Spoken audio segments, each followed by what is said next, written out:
Yo, yo, yeah, I'm good, bro. Shit, how about yourself, my man? Man, real good, man, real good. You've been doing this for a long time, man. You're a veteran in the game. Memphis is one of those places where there's so much talent. You know what I'm saying? You were coming up right in Oh the yeah. midst of all of it. What are your roots in the Yeah. history of Memphis rap? My roots in the history of Memphis rap. Okay, well, let me see. My roots. Well, I'm pretty much rooted in the Memphis sound. So yeah, man, I go back. I say I probably like 93, 94. Started in high school.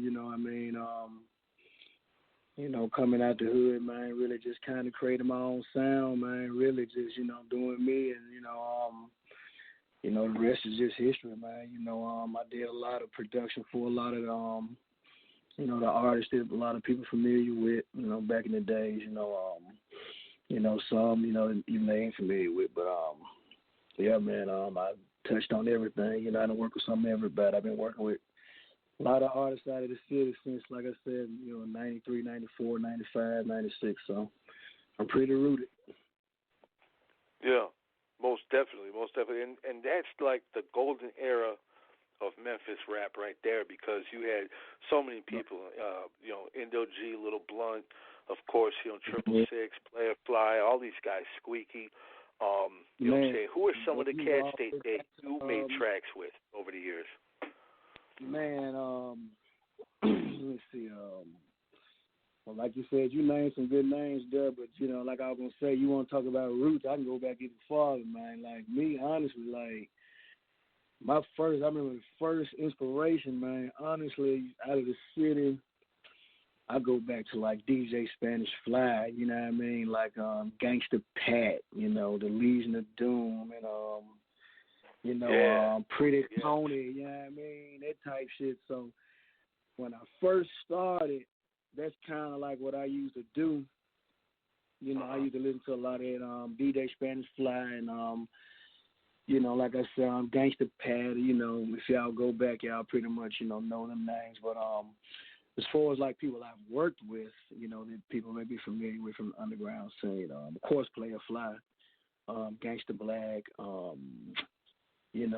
I've worked with, let's see, man.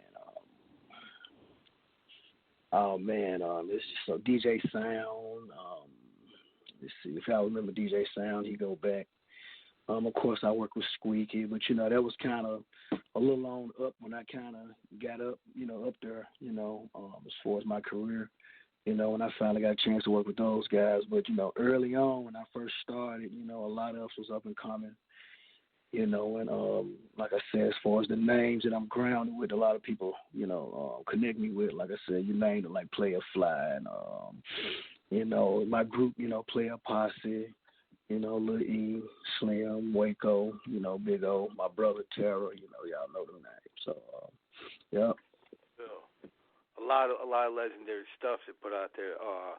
Did you ever think, you know what I'm saying, when you was making those tapes, those underground tapes, that they would be collector's items all these years later? I mean, people pay a lot of money for that. Yeah, man. You know what, bro? I was like, I remember when I first, because I do a lot of other stuff too. Of course, I do the beats, the music. That's my, that's my passion. I love everybody know me, and I love the music. But I know, man. I remember, when the internet era and everything started coming in, and everything was transitioning, as far as, the original format over to, the new way people was going to get music and receive music and stuff like that, internet and yada yada. Somebody called me one day and was like, bro, I see one of your tapes online, man. They like selling that junk for like $100. And I'm like, for real? And it was like some of my old shit. And I was like, oh, shit. So, yeah, man, I had to do my due diligence and make some things happen to make sure I got that music to my fan base, man, my peoples, because, yeah, like you said, man, I really didn't know a lot of this stuff that I was doing was going to, stand the test of time. I knew it was good stuff when I was doing it, And I was just really doing it for the hood and, just for the spirit of the time. I really didn't start honestly taking it too seriously until, around, I'd say probably about, I guess when I did Under the Influence, Take One, yeah, because I was able to travel and see some things, and it kind of really was like, oh, okay, yeah, there's some real money in this music, so.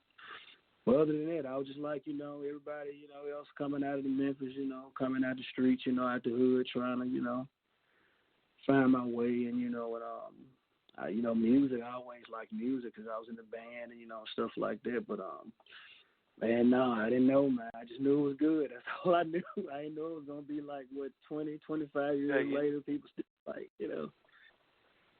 So, yeah man, it's a good thing. They love it overseas, too.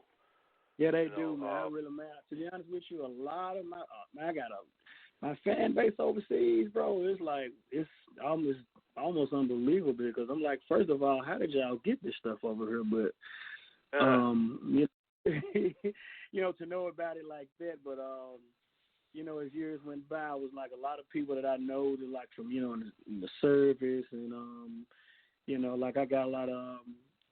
Partners of mine, they some of them musicians, they take the stuff across seas and, the military. I got some people I know in the military, they take it across seas and once the internet came into play, man, it kind of really pretty much, made the world a little more, small. So, people had more, access to these things. So I guess that, nowadays people searching online, Memphis is pretty much like always the center of music, anything that's really bubbling, we pretty much, a lot of people don't realize that we control the tone really for the music industry low key from the city. So, man, a lot of people checking for Memphis, man, they run across this stuff and I guess they'd be like, oh, that's the dude who did this for this and that, and that's the dude, because I did a lot of stuff for a lot of people, a lot of artists I work with, and I've produced on a whole lot of projects, some stuff I did, people don't even know that I did, so, yeah, man, but Cross Seas, man, it's a fan base, man. I appreciate my Cross Seas fan base, man. I really appreciate y'all, man, because y'all, yeah, if it wasn't for my Cross Seas fan base, I really probably be like, but, yeah, man. As far as the, a lot of my older material and things of that nature, because, I got like this shit in storage and half this shit, I got like 4-track tapes. I still got a lot of my 4-track tapes, though. A lot of the old original stuff, that I did, and a lot of it I'm, getting redigitized, and a lot of the, the material that I can't locate, and redigitizing it and, and kind of putting it back out there. I ain't trying to over-digitize it and I want to kind of keep it original, close to the original, thing, because I know that's what the people really be digging on. I want to make it all pristine and pretty, but, I want to make it still, professional and then, still likable to my fan base, So, yeah, man, shouts out Cross Seas, man. Shouts out to the Suicide Boys, too, man. They gave me a shout-out. I think from college, the Suicide Boys from Cross Seas. I think so. Yeah, man, because they contacted me, man. I was like, wow, because they wanted to use like a I guess a little something from one of my old underground tapes, and they was like, yeah, bro, and I was like, wow, I thought that was pretty cool, So, yeah. Yeah, I mean, I really think that the cats overseas love the classic stuff more. You know what I'm saying? Than a lot of people in the States do. Yeah, you see that too, don't you? Yeah. They do. It's funny because I used to tell my cousin this all the time, Juice from Snubnose. I used to be like, man, we putting out all this new stuff, we doing all this new music, but it's like every time I would go somewhere and people would always be like, hey, man, you still got some copies of like that old Dream World or that. And I'd be like, yeah, I do, but like this the new such and and they'd be like, yeah, that's cool, but what the old stuff? And I'd be like, oh, okay, so. So a lot of people, man, they really, respond well to that classic, I guess, it's their raw energy, that organic raw energy, they feeling, because I understand because I'm still a fan of music too. So a lot of, my older groups that I, kind of listened to growing up, I like to keep the integrity of, what it sounded like, I just kind of like the old stuff, it kind of resonated with me in a certain way, so I understand. It's definitely, with me, I like the old stuff better because you guys use lyrics. You know what I mean? You had substance. You had, it's just the new stuff nowadays. I don't know, man. It's over my head. I can't fuck with it. I'm not hating on these guys, man. They can do what they want. It's just I prefer that era. Right, and of course, ain't nothing wrong with that. Like I tell a lot of people, everybody got a place where you got to meet them at. You know what I'm saying? A lot of these cats, they just totally oblivious to, a lot of the elements that contribute to the true nature of what we actually doing here, and they don't really appreciate it, until they run across a situation where they have to and they have to adhere to, okay, I see this is what this really is about because, like I said, once again, by everybody having access to the equipment now and, everybody got, everybody online. So, people can pretty much find their own little audience and, what resonate for them. And it just so happens that there are a lot of people is on a lot of the simple stuff, the stuff that ain't really got a lot going on in the music like we had, going on. They don't really take it as seriously as we did, because we was taking it like, we was taking it seriously. I was doing it, I was, in and out on it, but I was doing it because I really loved to do it. But, when I did do it, I took what I did seriously, you feel me? It wasn't like, oh, I'm just doing some, type of attitude. I was just doing something, but then, like I said, I was doing it, like, okay, yeah, when I sit down and write this rap, I want to think of something like cold. When I sit down and make this beat, I want this shit to be, like, stupid hard. You feel me? So, nowadays, it's like everything is a template. It's like you just go in and you can just sound like your favorite artist. You got the template in Pro Tools. You can just pull it up and beat everything, So, it's just a different time, Yeah, it is. It is a lot more simpler now.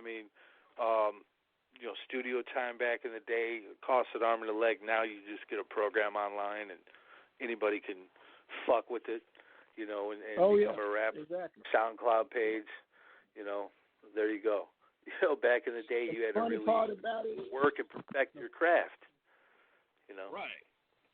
Right. And and the thing about it is, I guess I can adapt to it because honestly, like when I first started, and this is the funny part about it, and I also stress this as well to people.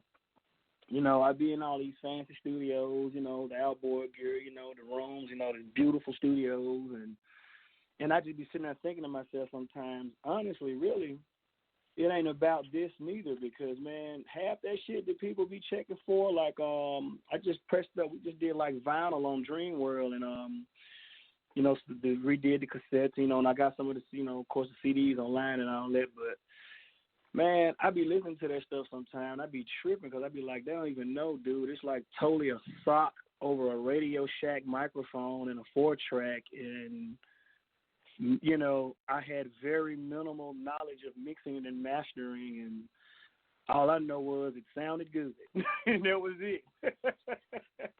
Yeah. I went all technical. I didn't know what the EQ, the highs, and the hertz, and none of that shit, bro. We were just dropping that shit, and it just sound. I picked up a lot of little stuff on the way, from engineers, yada yada, but honestly, man, a 4-track, a microphone, my drum machine, my keyboard, and a room full of, cats, man, turned up, ready to rock and roll. You know what I mean? Yeah. Just raw, real talent, musical background, Extra like raw. you said. And that's where the best music comes from. Wu-Tang style type shit in Memphis. That's what I used to look at us like. I was like, we like the down south, like Memphis Wu-Tang. You know what I mean? Everybody's spitting. You feel me, on some grimy shit. So. Yeah. Oh yeah, absolutely. I'll tell you what. Let's give him a taste of that right now.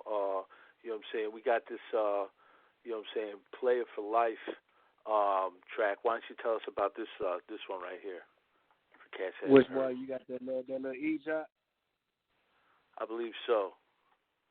Yeah, that's Playa for Life. That was actually the name. Yeah, that's the name of the Yeah, man, me and my dog E, man, straight out of Red Oak, Binghampton, you know, the real as they come, you know,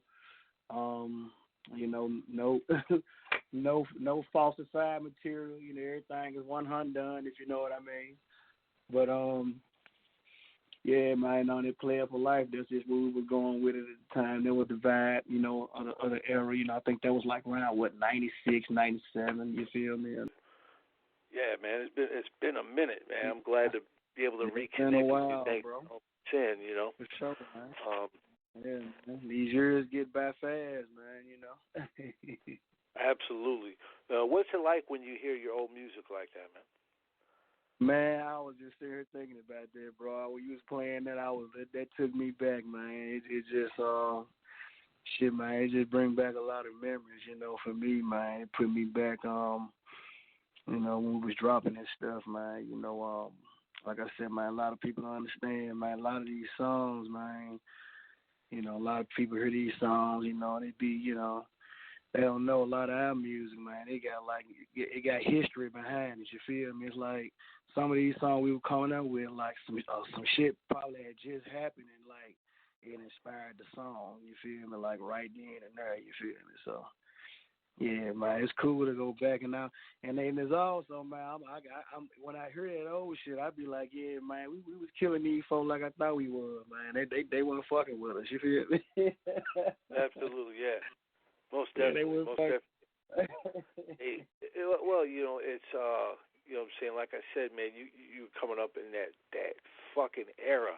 I mean, Memphis was untouchable. There's always three spots I always say that make the best music and that I've liked over the years. Memphis, Houston, and you know what I'm saying, the third spot I would say the Bay Area. You know what I'm saying? Those three spots, it seems like you guys always come together, you know what I'm saying, and make dope music. A lot of cats work with each other and stuff like that. Even though there's competition, it seems like there's also camaraderie, too. See these areas you name, you got to look at it, man, you know, and I agree, you know, like what you're saying, because a lot of the fan of, you know, music, you know, from, you know, these areas, you know, I was like a huge Rap-A-Lot, you know, and Ghetto Boys and Gangsta Nip and the Terrorist and Point Blank and yeah, man, and a lot of the stuff the cats, of course, you know, I was like NWA fanatic, you feel me? Like that was probably one of the only groups ever I was fanatic about.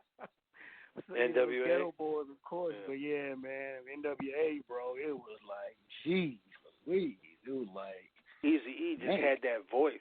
You know, you never heard nothing like it before. It was easy, but I was like, it was always Cube for me. You feel me? It's like Ice Cube, bro. It's like, dude, it's like that was my dude.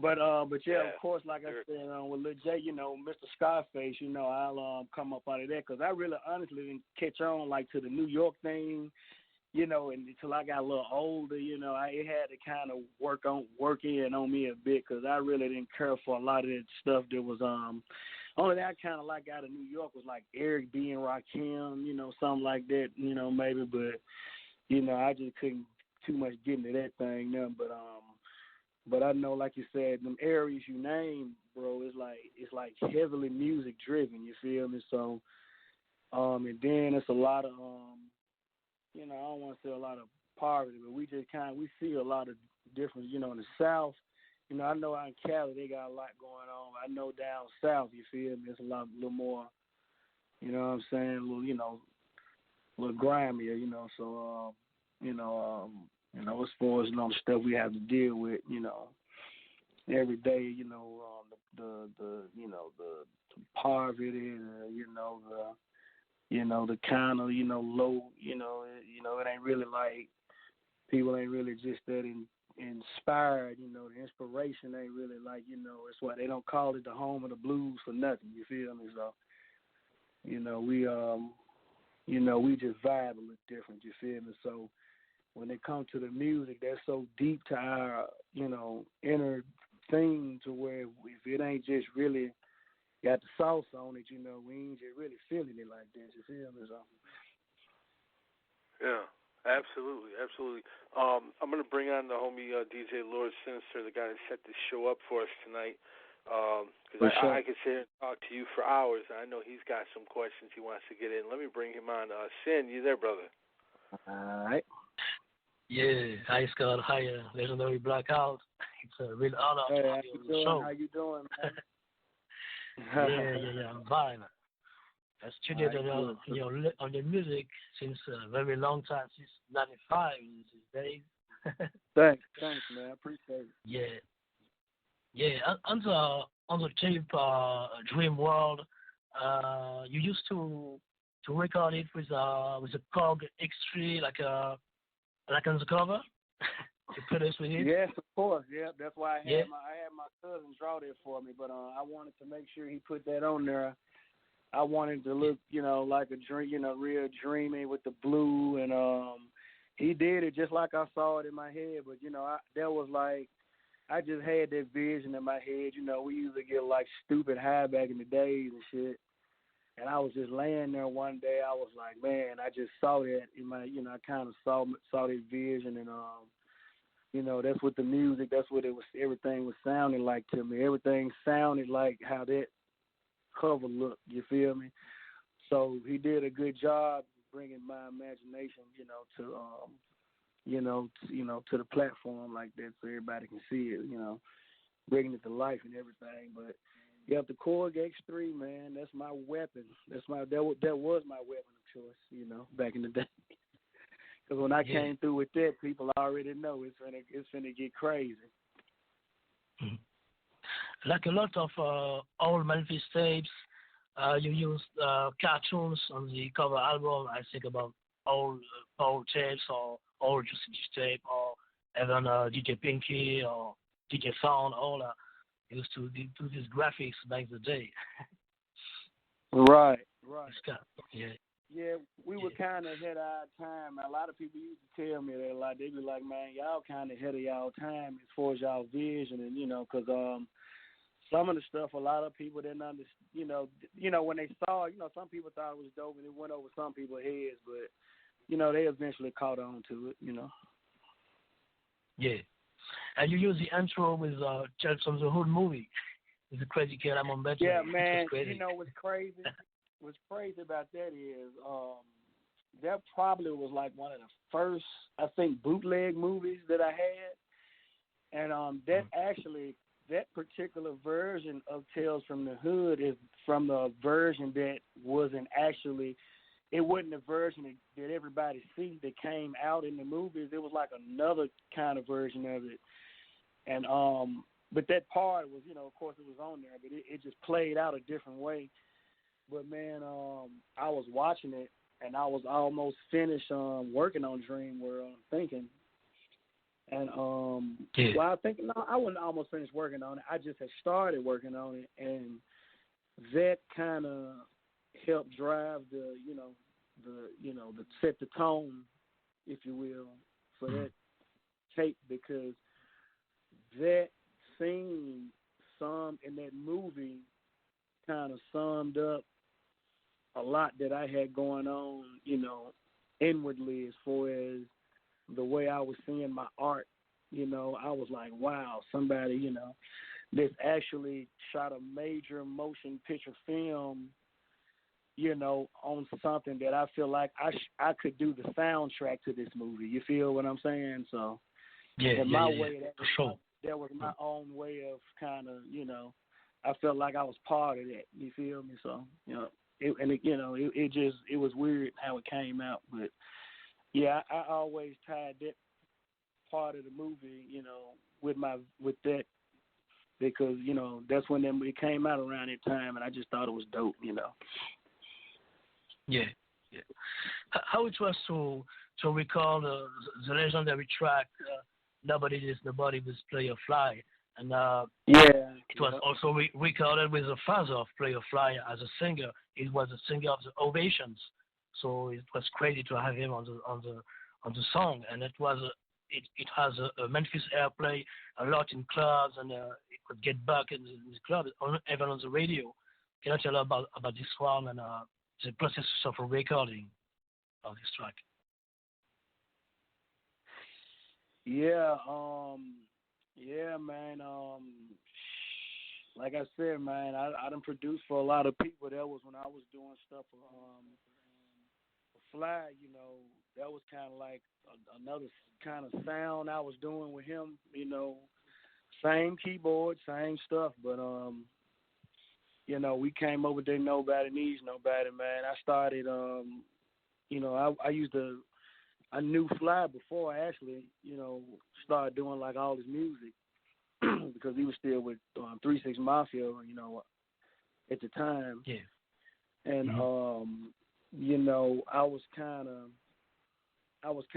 had this little sound I wanted to do, but you know, the stuff that me and my guys was doing, you know, we was kind of grimy with it. So, you know, the tracks I was doing for Fly, you know, I would have little stuff like that, you know, little musical, you know, little stuff, but I wouldn't really never just incorporate that into what we was doing, you know, to a certain extent. But when Fly came along, you know, because he was Lil Fly at first, and, you know, because when he was with Paul, you know, and usually he was like Lil Fly. And then when I created the Playa Fly sound, so yeah, that's when he, you know, so that was like a transition that was kind of meant to happen as well, because he had broke away from them, and I was kind of trying to find a little outlet for this sound I had, you know, going, and it was just perfect timing, man, you know, because we actually had dropped a song while he was still with 3-6 Mafia, but we never did release it because, you know, for obvious reasons. But yeah, that was like the first thing I did for him, and I was just trying some stuff out to see what it'll sound like. And man, it was dope. It was like, damn, it was like everybody was like, bro, y'all need to do something together. You feel me? And you know, and then you know, like I said, I had left Memphis and did some traveling, you know, and I was out in Texas and all of that. And when I got back to Memphis, I had heard he had broke it off with 3-6 or left them or whatever. And you know, we just ended up linking back up, and shoot, the rest was history. You know, Nobody Needs Nobody came about, and you know, like bro was just saying earlier, you know, we didn't know that was gonna still be like that's like pretty much the Memphis anthem, you know, where I'm from, and all the surrounding areas, you know, from Atlanta to St. Louis or wherever, you know, they throw that song on and people know it, man. They just turn up to it. So yeah. Yeah. Speaking of 3-6, what was your relationship back the day with Paul and G? Paul and G CJ? Did you talk to him or not? I really see the thing about them guys is those guys, you know, they older than me, you know. Contrary to popular belief. See, I just turned 42, you know, like last month or whatever. And I know, like, I got all this gray on my beard, so a lot of people be like, you know, how, you know, I look young, but then I look old. They don't know. But like Paul and them used to come and DJ at our, you know, the school I went to. They used to come and, you know, do like our school dances and stuff like that. And they used to always play their tapes and this and that and the third. And I would be like, wow. And I'll go over there and speak to them and be like, man, I want to, you know, I'm trying to do what y'all doing one day type thing, you know. And, you know, they were some cool guys, though. And some years later on, man, they would see me in the passings, like, when I started doing my tapes and stuff and getting out there and making the name for myself, they'd be like, oh, okay, I remember that dude. And That's the dude from the school or whatever. And I used to sell. Then I started selling out tapes in the same stores they were selling out tapes in. And then that's when DJ Paul saw me one day. He was like, "Hey, bro, yeah, you doing your thing, man. I remember you. You know what I mean?" Then like Lil Noid. Lil Noid for sure. He was a 666 artist, and you produced his whole album, Power Not Funk. Yes. Yeah. Right. See, I did his first. See, a lot of people thought DJ Paul and them did that. But see, I did Lil Noid's first tape because we from the same neighborhood, from Binghampton. You feel me? So we went to the same school. See, me and Lil Noid went to school, you know, in junior high and all that. And this was but he wasn't rapping and doing the stuff then. You feel me?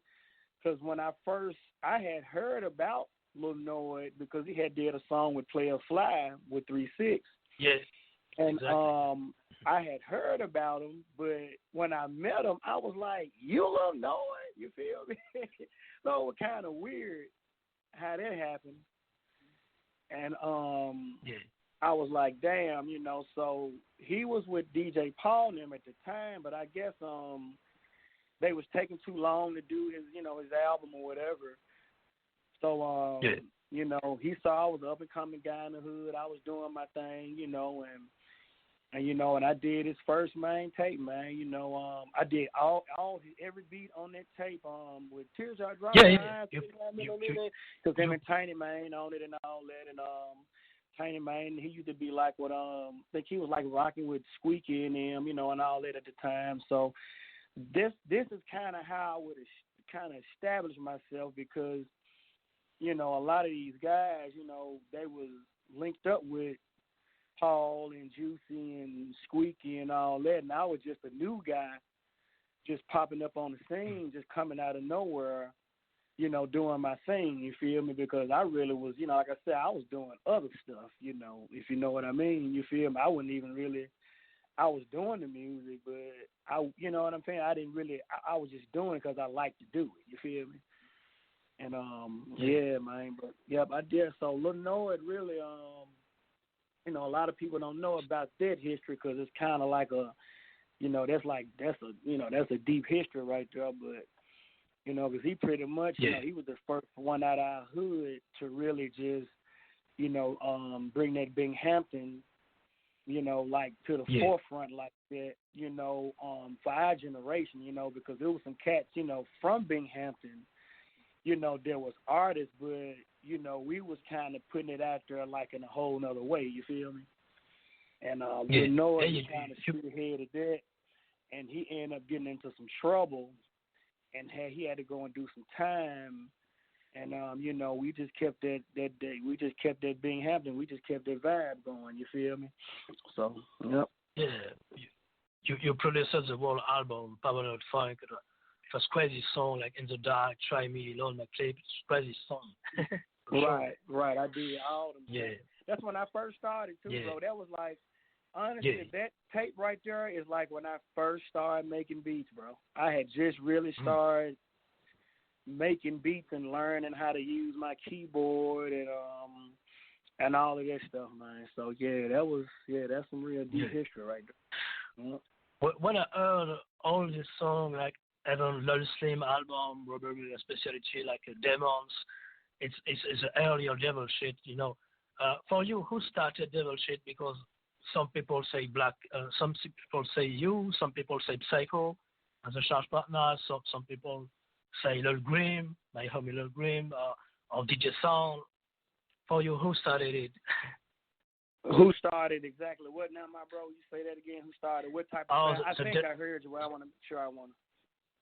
I talking about the devil shit, like the son of Psycho. Oh, you talking about Psycho's like that, partner. like that.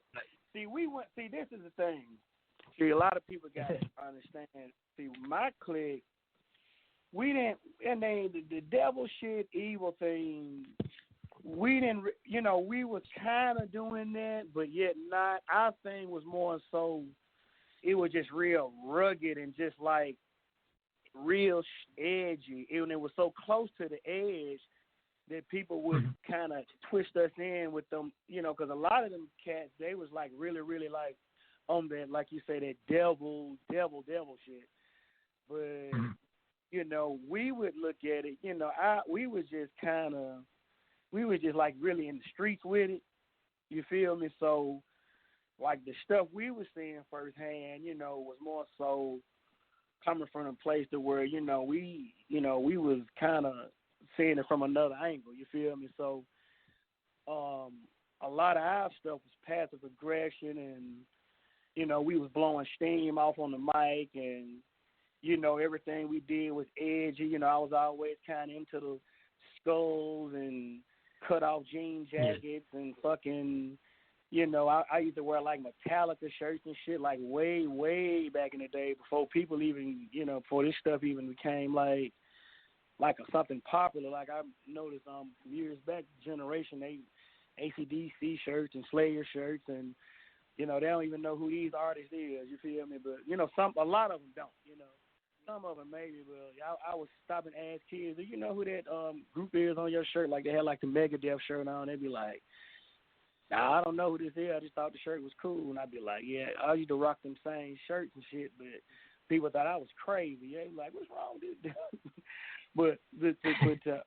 but to answer your question, man, you know, the only thing I can say, I know that if I would say I started something, you know, if there would be a way to put it, is that I was in my own lane to a point to where I wanted to just kind of create a sound that went with what we was kind of experiencing day to day, because, you know, we was the cats drawing graffiti on the walls, and, you know, like we was tagging shit, and, you know, we were just like them guys, you feel me? We was just, you know, that's why people feel the music like they do, because, you know, we was really them guys, you feel me? We wouldn't like, you know, if they would have had cameras and Instagram and shit back then, we probably would have like been like the internet sensation or some shit, you feel me?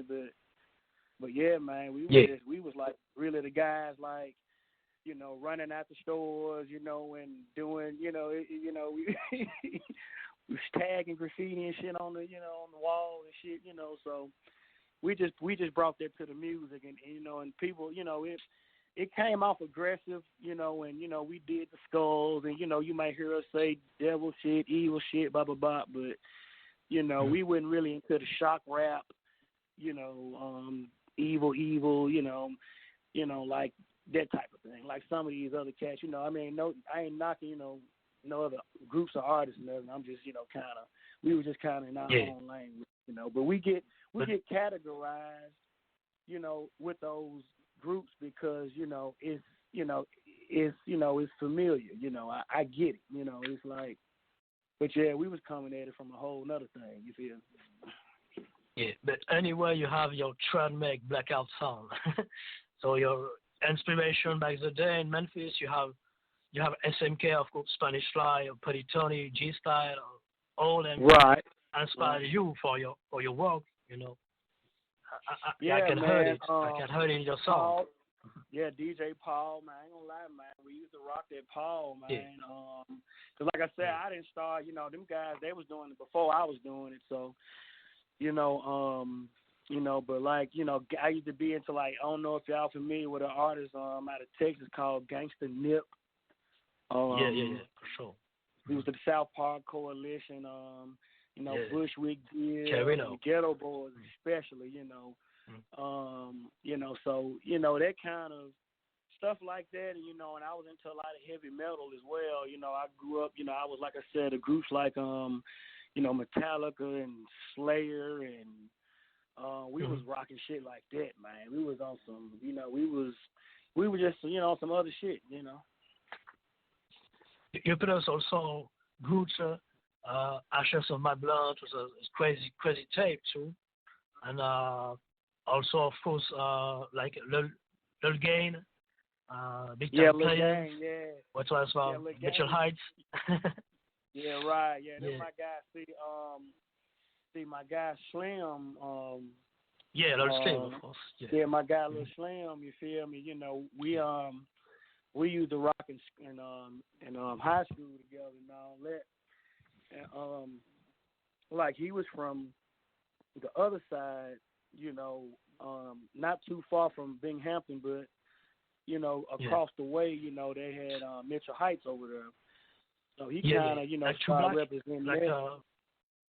Like True Black also, of a Dub Smoke. Right, all them guys, Lil Gang, True Black, and all them type guys, they from over there on the other side. But see, I knew True them Black guys. was on the song, Yeah, I went to a few. See, that's one of the schools I went to on their side. Which went too far from our hood, but when I linked up with them guys, that was a whole nother swag right there. Cause me and Lil Slim, we put that Mitchell Heights, on the map. Well, he put it on the map, cause that was his hood, and that kind of spearheaded a lot of the other cats from that area, like you were saying, Too Black, and it was on your song, the last song with Lil E. Yes. Yeah, I did Lil Game. I did Lil Game first tape. Yeah, he was one of my little guys. They was about it over there though. Like I said, they was the reason why I rocked with them guys, because they was some more guys. They was like kind of like how we was. They was really out here with it. In the streets and doing their thing, and they was known. They name rung bells in the streets. In the hood. So I was rocking with them. You see them. Yeah, and you produced also very talented MC. It was Taro on the first album. Of course, it's whatever in '95. You got to get it crunk or let it creeping. Yeah, it was crazy song. And also, Who Wanna Test on the Out the Frame album 2001. It was crazy. Can you tell us about Taro and his artist? Yeah. Well, yeah, man, that's my brother, man. When he came in, man, he came in strong when he came in, cause I wouldn't never really let him come in with us, and do what we was doing. I ain't want him around all that, you feel me? But he stayed down, man, till he came up, man, and yeah, man, my brother, he went hard at him, and his first joint was his first tape was the It's Whatever. I was like, man, bro, you ready, man, and let's just go on and do you one. And he killed it, man, for his first tape, man, and he killed it so hard to where I was Gangsta Blac, like he hopped on it. He was like the only dude. It had to be something, because Gangsta Blac, he was still with 3 6 Mafia at the time, and my brother was coming through so hard, because he had his own little entourage. He was his own man. You feel me? He wouldn't. He was. He was that guy out here. His name rung bells in the street for real. And man, I did his first tape, and he had like his little clique of guys he had, man. He was so popular, with his school, and so when we did his first joint, it went crazy out the gate. It just went crazy out the gate, and everybody loved it. And we had to work him in right after we did the Under the Influence, the Take One joint and all that. And I think after after Under Influence 1 and 2. Yeah, Take right after and then so we went on ahead and put him up next, because he was ready, man. And Gangsta Blac he rocked with him again. You feel me?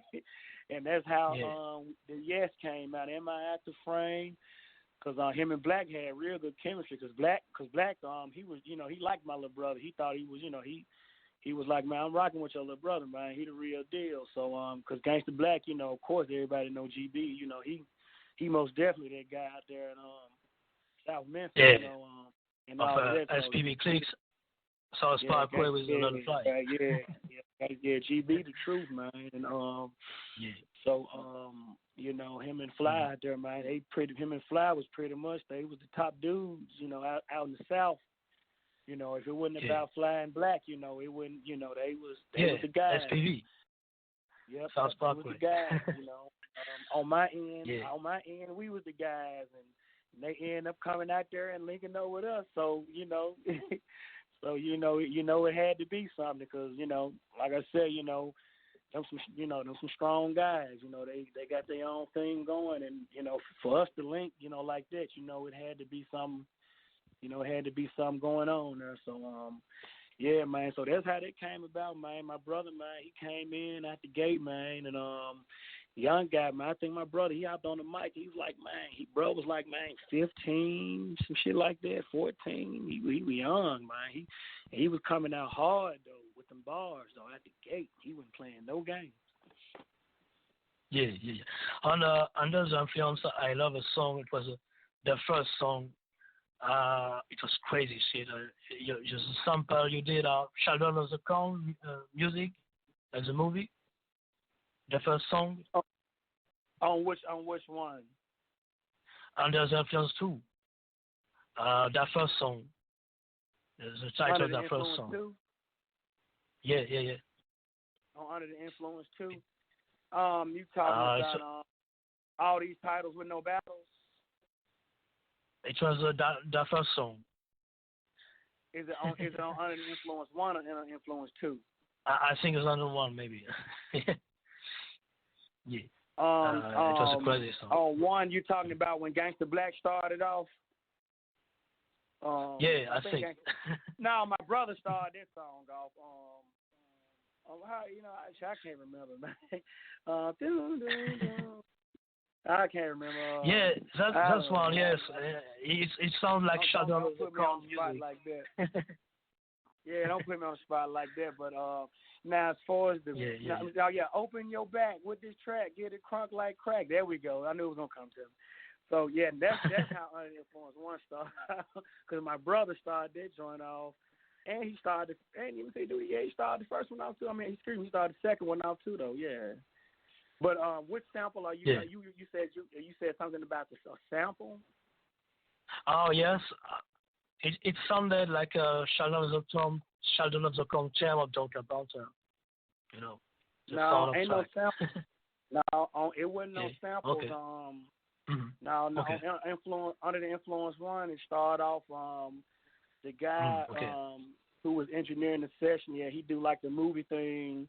And then the beat come in, and I'm playing that because that's coming off the Cool X3 right there. And then on Under the Influence 2, that started off with all these titles with no battles. I'm thinking. Yeah. All these titles with no battles. What skills are you a rapper? I think they just come straight in. And the little sample, that little chop, I got that off of man, it was something, man, like some sound discs. I think I had got from like Slice T or the guy, he used to do beats for 3 6 Mafia and all that back in the days. But he, I ran, because that's when I first started using the MPC. So I just had like a lot of sounds cats was giving me. So man, I couldn't tell you where that shit came from, bro. I ain't gonna lie to you. Yeah. I had just started. And I first broke the MPC out on that joint right there. Yeah. We go with a track Blackout.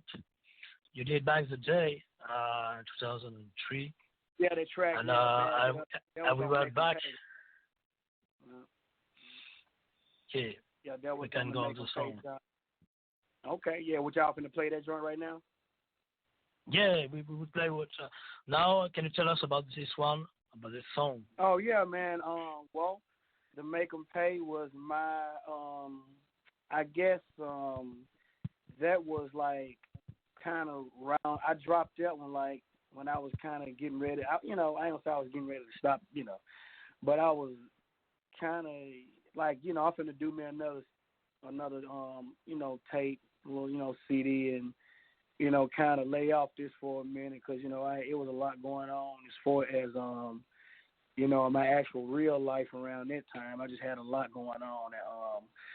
And, man, that Make 'Em Pay was like kind of me just, kind of dropping something, real dope, and like a lot of it, my vibes on that one was just kind of like, I just felt like making them pay, man. It's self-explanatory. And, the Blackout here, so bag it up, John. I had kind of, before that, I had really kind of stopped rapping a little bit, you feel me? And I just broke that out, man, and what it do? Yeah, man, that was man. That you know what, man? See, that's the type of stuff that a lot of people be like, man, you gotta go and do another one, Blac. You gotta go and do another one. But I'm like, man, I'm gonna do one, man. I gotta be. I'm one of them type of artists, man. I gotta be inspired. You feel me? But the inspiration most definitely coming back, and the more I hear little stuff like that, see, like, they let me know. You feel me? Because that was. I remember the space I was in at that point right there, but I was speaking on it a little bit. But yeah, man, it took me back a little bit right there too, though. Yeah, for sure. Can you tell us about the group Snubnose, and even the production you did was Snubnose Music, the Pimp Forever '95 tape. So can you tell us about this one and the Maize with Cartel too?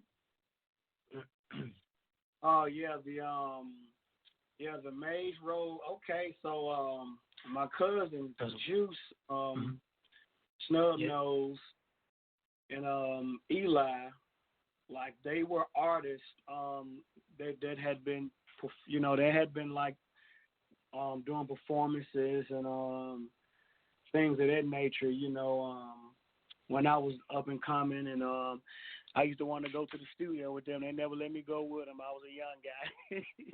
They be like, we're going to bring you.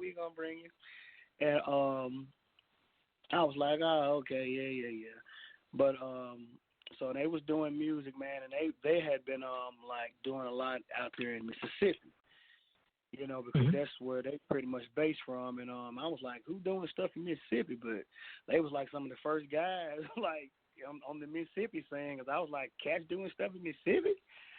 And they had a night, and what was surprising about it, man, I went down to one of their shows one time, man, and it was like lit. And I was like, what in the world? And these are my cousins, and so, we linked up, man, and we started doing little stuff here and there. And pretty soon it got to a point, man, I was just really like, producing like the majority of the music for them. And the group, at the time, it's called Snubnose, and as well as the label. It's called Snubnose Music.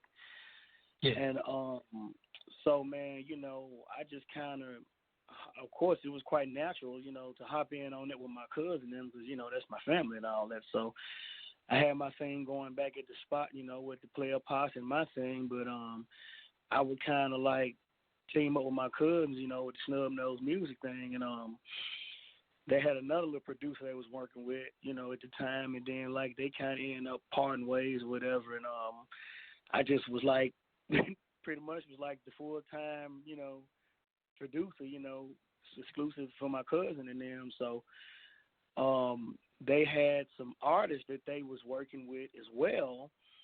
I know who this other producer was working with, and when I kind of came aboard, everybody kind of started kind of more so gravitating towards me, and when coming through because I used to go down there like and just hang out and like spend like days down in Mississippi with my peoples, and I take my equipment down there and my keyboards and shit, and man, we'll just turn that shit into the and we'll start trapping it out right there, and that's how I like that Maize Road Cartel and a lot of that came about, because I would be down there, and I bring my 4-track, and sometimes they'll like come up here, and they'll rock out with me, and come to the studios with me up here and all that. But yeah, man, I used to go down there and hang out, man, because it was like a whole nother world, and that's how that whole Maize Road Cartel thing came about,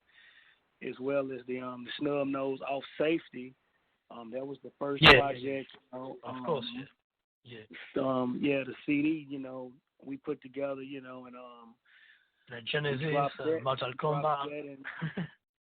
Yeah, man, we had that. Yeah, Mortal Kombat. Yeah, and we had that Ashes Off My Blunt. Crazy song. The Ashes Off My Blunt 1 and 2. We just really never, put the 2 out there and completed that one. We still got, but Boys yeah, man. Boys in the Wood too. Boys in the Wood. Crazy hit.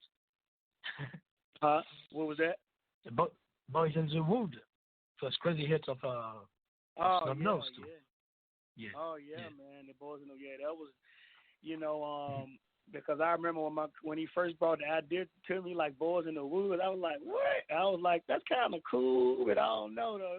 It was weird, but it grew on me, man. I was like, yeah, it's actually dope. And man, when people when I tell you they literally played, it was like that was back when Devin Steele, like a lot of our radio DJs was kind of first really coming on the scene. And that song, they used the word. That song had got popular for being on. It was a little underground show they used to play on Sundays here in Memphis, and every Sunday they would literally, that song was a must play.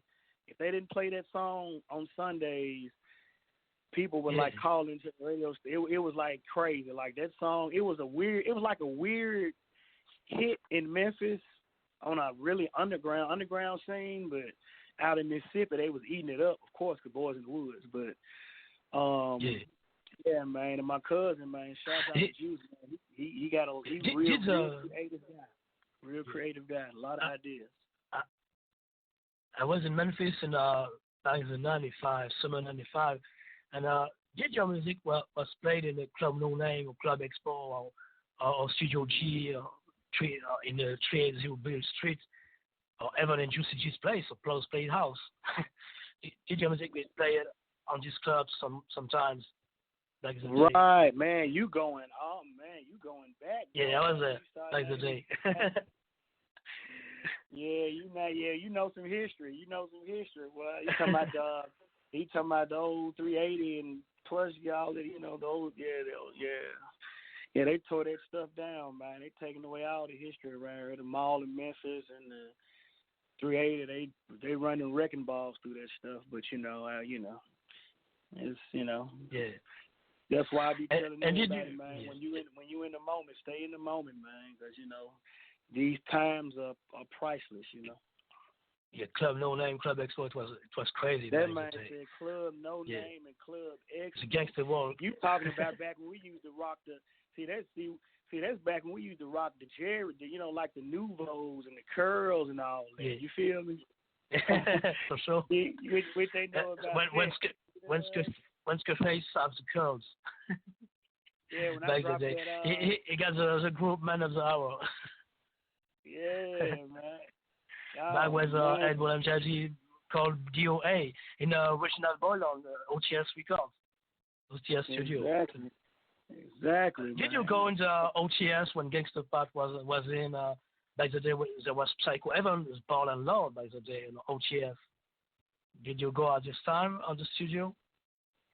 No, I didn't. No? No, see, I didn't really like a lot. Like I said, a lot of them guys, they was kind of ahead of me, as far as what they was doing. I just was kind of, just kind of hopping into the thing, and like early on, because I really didn't, I didn't really start like going hard until like around 94, 95, 96, somewhere, to where I was like, but because other than that, I was listening to a lot of those guys that you name and like trying to get in them clubs that you talking about, Expo and no name. Yeah. Yeah, because we couldn't get in them spots. We had to sneak in them. You know what I'm saying? We was, we had to. Yeah. I had a little cat. I had a little cat used to sneak us in the back door at Denim and Diamonds back when that was hot back in the days. We used to have to sneak in. Yeah, it was a shame they destroyed Studio G. They totally destroyed now. Yes, it was a Muhammad Ali theater before. Yep, that's the history, man. We got some rich history here, man, and a lot of it, is reflective of these artists we got coming out. Yeah. Even in the present, times today, I look at a lot of these young cats, they doing their thing, and it's the same thing we was doing. It's just that, we didn't really have the social media. You feel me? Back then, we didn't have nothing. Our only social media was if your name wasn't ringing bells, you know, in South Exactly. Memphis and Frazier, and then you just wasn't them guys. You feel me? So it was like, you know, it was like you really had to be doing something. You feel me? Nowadays, you ain't really just got to be doing nothing. You feel me? You ain't really got to be really this guy. You know? You can just really pretend like that guy. Yeah, it's, you know, you can just be online, you know, and fronting and flogging like you that guy, but you really not that guy, you know. So, but back in my days, you really had to be that guy, you know. So that's what I'm saying. Back in the day, if you weren't distributed by Selectoid, Johnny Phillips, in Memphis, even on the tapes, you have the choice of tapes, about the trunk, or Selectoid. Oh man, yeah. we of course, you know, you laugh because you already know the answer to that question. But I most definitely prefer, you know. See, I'm gonna tell you something about me, man. And my little run in with Selecto hit.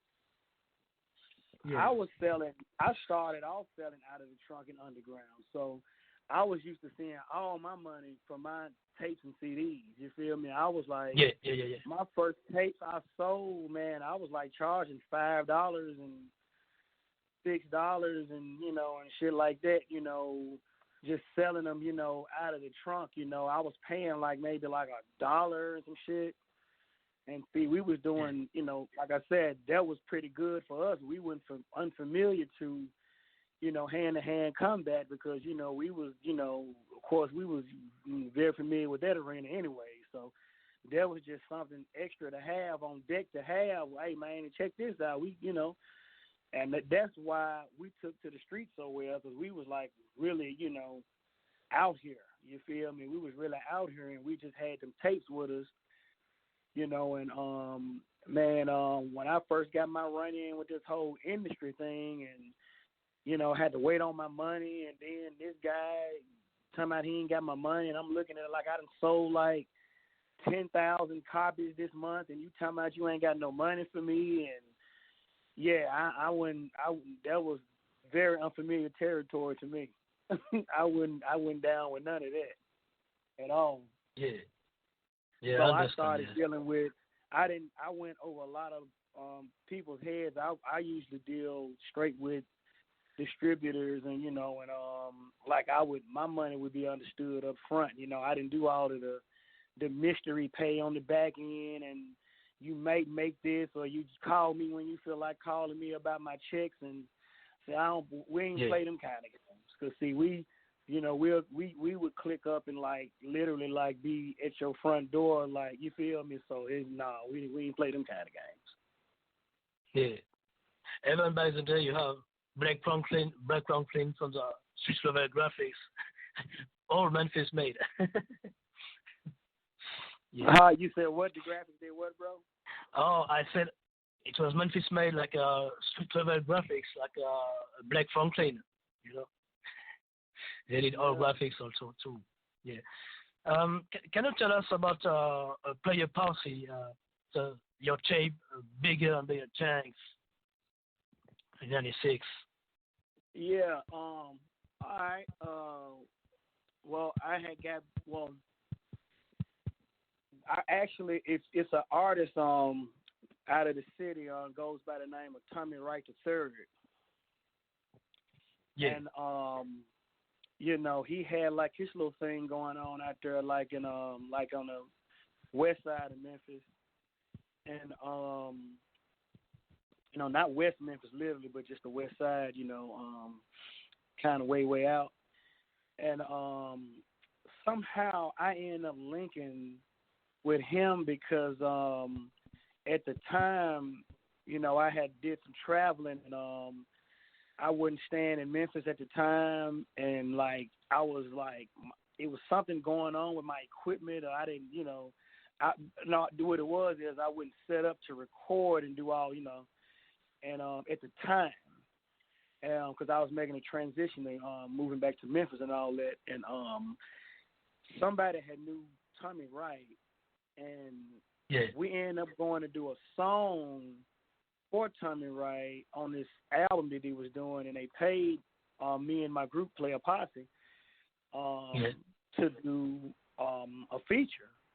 and they dropped it over Tommy Wright's studio. And when we go over there, right, Street Smart. His studio is Street Smart Records. Yeah. Yeah, I mean it was way out and somewhere, and man, it was just I can say somewhere. He was in the city, but you know he stay on the whole other side of the city. You feel me? Out there. But you know they grind me out there too though. But you know it's like kind of going towards Tunica and all of that. You feel me? Tunica, Mississippi. But yeah, man. So we ran into him and we went over there and dropped, and he had like a pretty little decent setup. And at the time we was talking about while we all together, we need to go ahead and drop like a little tape because we never did get to do the Playa Posse tape because you know, like I said, you know, all my guys, you know, they all, you know, they have their individual lives. They all have stuff going on, and you know, and they pretty much bosses in they you know, in their own little lanes. You feel me? You know, like Lil Slim, you know, like Ian, you know. So once we came together during that particular song we had to do, we was like, man, let's just drop the Playa Posse and we'll just drop it over at Tommy Wright's spot. You feel me? Yeah. So all of the beats I did that's on Playa Posse, Big and Better Things, the recordings, all this stuff I just did like right on the spot. That's why it's really not that many songs on that joint. But all that stuff was like on the fly. Right? We didn't have no plan. We just would go to the studio, and I'll be like asking them like, how you work this? You know, I didn't even know how to really work that shit. To be honest with you, bro, I'm just gonna be flat out honest with you. And but you know, that's like you were saying. That's where that raw talent came in, man. I just made that shit work, and we was like, what we gonna call this shit? And I think Lil Slim was like, let's call it Big and Better Things. And I was like, bet, we rolling with that. And I went to my little art guy, because besides my cousin Juice, I had another little guy from Mitchell Heights, you know, from the hood where, you know, Lil Slim from. So I just, you know, I spread the love over there, and I was like, bro, draw this Playa Posse joint for us. And he had that joint ready for us like in a couple of days, and he hand drew it, like hand to hand. And I went to like Kinko's and cut the tape, man. It was, bro, we, like, you know what I'm saying? We was grinding this shit, man. We was like, I was going to Kinko's and getting construction paper and making this shit look like a real tape cover. And we was ordering the cassettes and shit from the distributor, and like making the tapes up ourselves and shit, bro. That shit was grinding, but we was making this shit happen. And there was also the first tape that we did that actually had the print on it, that it was the clear tape with the little white stamp, you know, had actual, you know what I mean, the words, as opposed to the stickers, because some of the tapes used to have the stickers. Because I ended up doing the Dream World. Actually, I take that back. On the Dream World, yeah, was the first one we did like that. Then I did the Playa Posse like that. Yeah. Catch Some Other Case was a classic. Yeah. So, but yeah, the Playa Posse, that's how the Playa Posse came about. We did it. We dropped that junk like, man, shit, couple of weeks tops, bro. Couple of weeks tops. We was in there every other day, coming up with the shit off the fly. We didn't have, we just man, go in there, turn up, you know, get high as fuck. I ain't gonna lie, we get high as fuck. And we just go in there and just bum rush them folks' studio, man, and we did our thing, man. That's how the Big and Better Things came. Yep. What's your plan now for the future, and also how you said the plan for the legendary future, Blackout?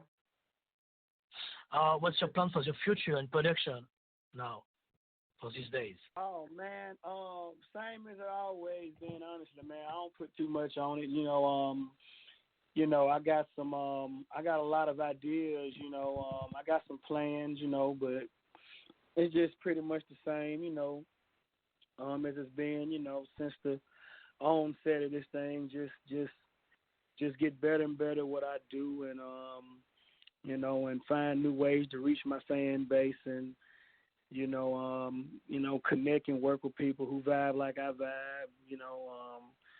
I got a few artists I'm working with now. I always wanted to see people, kind of, take their craft, and in a way I can help,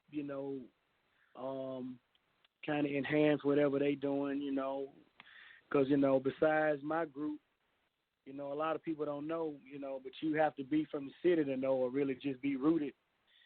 A lot of people got to understand, I do a whole lot as far as the music scene here, as far as, and working with a lot of people that, a lot of people really didn't even know I worked with, you feel me?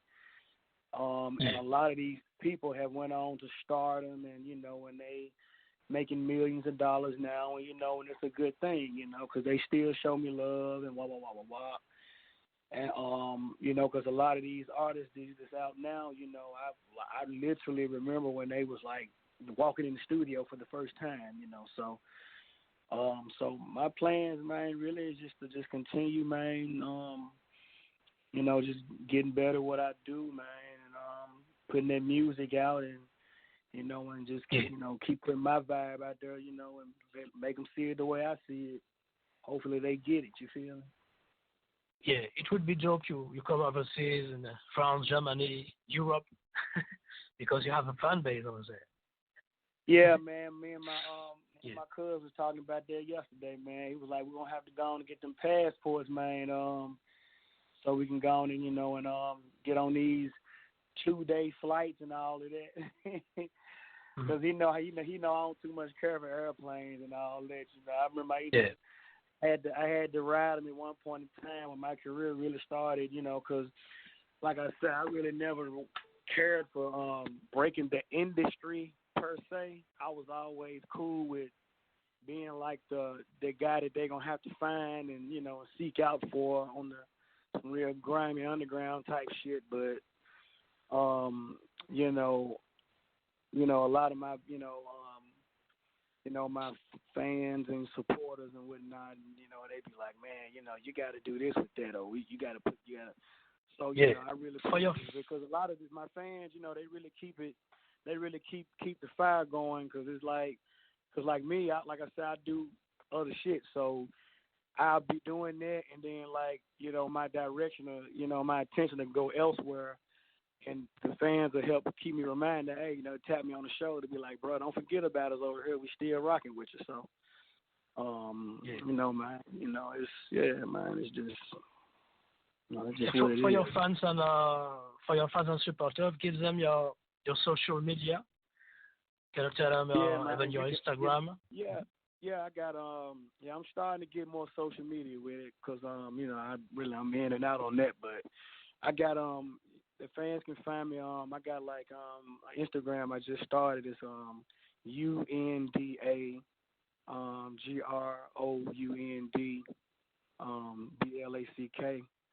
Underground Blac. Mm-hmm. And then of course you got the legendary Blackout. That's like my personal Instagram. But you can find it on there.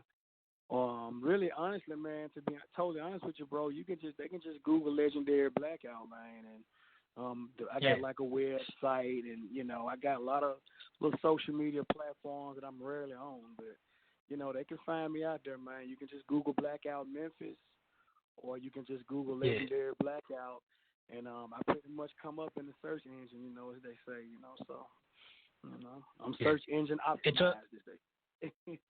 Right. It was an honor to have you on the Murder Master Music Show.